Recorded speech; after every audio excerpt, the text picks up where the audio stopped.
یہ رونا کب تک روتے رہو گے؟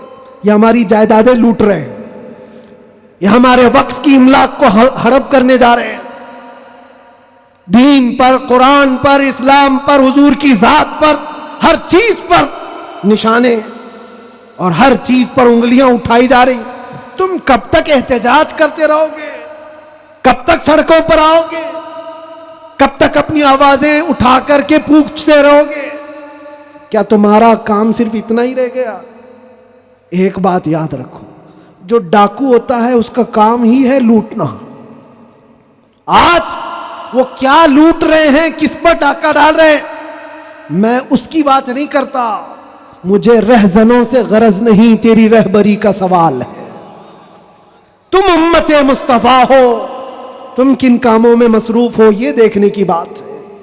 مجال نہیں ہوتی میرے عزیزوں، مسجد، مدرسہ، مزارات اولیاء، حضور کی ذات، قرآن اور اللہ کی ذات یہ بہت بلند ہے۔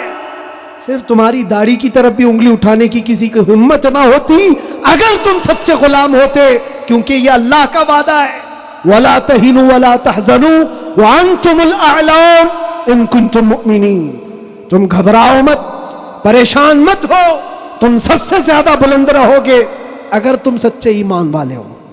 اور ایمان کسے کہتے؟ ایمان کسے کہتے؟ لا یؤمن احدکم حتی اکون احب الیہ من والدہ وولدہ والناس اجمعین۔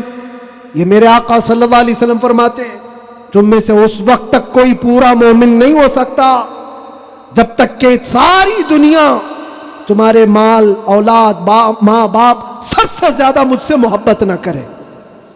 اور ابھی میں سوال کرتا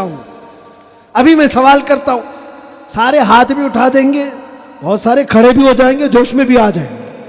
صرف اگر میں اتنا پوچھوں، کیا آپ اپنے نبی پاک صلی اللہ علیہ وسلم سے اپنی جان سے زیادہ محبت کرتے ہیں؟ میں ہاتھ اٹھانے نہیں کہہ رہا ہوں، سب تو کہتے ہیں۔ یہ سوال ایسا ہے، حضرت ابو بکر شبلی کہتے اسی سوال سے میں ڈرتا ہوں ہمیشہ، کہ اگر کوئی پوچھ لے مجھ سے کیا تو حضور پاک صلی اللہ علیہ وسلم سے اپنی جان سے زیادہ محبت کرتا ہے، اس سوال سے تو میں ڈرتا ہوں۔ پوچھا گیا کیوں؟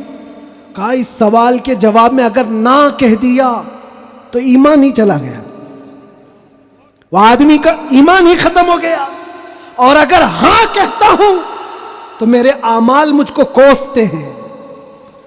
کہاں تو جان سے زیادہ محبت کی بات کر رہا ہے اور کہاں تیرے عمل؟ جس سے محبت کی جاتی ہے تقاضا یہ ہے اپنا ہر عمل اپنے محبوب کے عمل کے مطابق ہونا چاہیے۔ اور حضور اکرم صلی اللہ علیہ وسلم نے یہ بھی فرمایا لا یؤمن احدکم حتی یکون ہواہ تبعا لما جئت بہ۔ تم میں سے اس وقت تک کوئی مکمل مومن نہیں ہو سکتا جب تک وہ اپنی خواہشات کو میری مرضی کے مطابق نہ بنا دے۔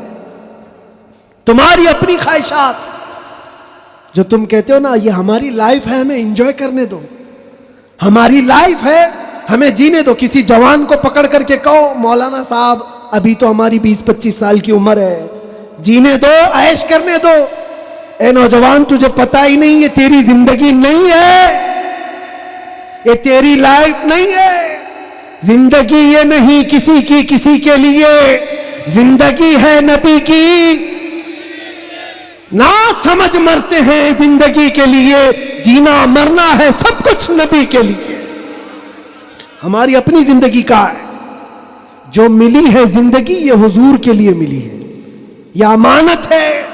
ابھی آپ نہیں سن رہے تھے امام اہل سنت فاضل بریلوی نے کیا فرمایا؟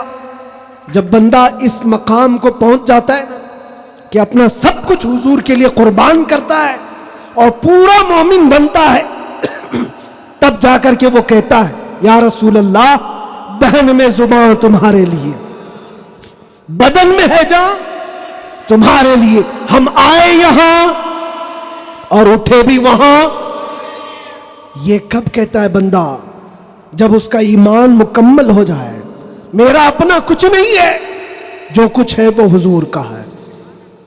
دہن میں زبان تمہارے لیے، بدن میں ہے جان تمہارے لیے، ہم آئے یہاں تمہارے لیے، اٹھے بھی وہاں تمہارے لیے۔ یہ صحابہ کا مسلک تھا میرے عزیزوں.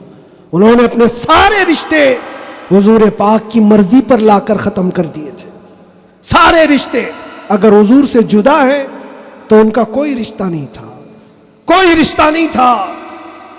آج ہمیں اس ایمان کو زندہ کرنا ہے. یہ عہد کر کے جاؤ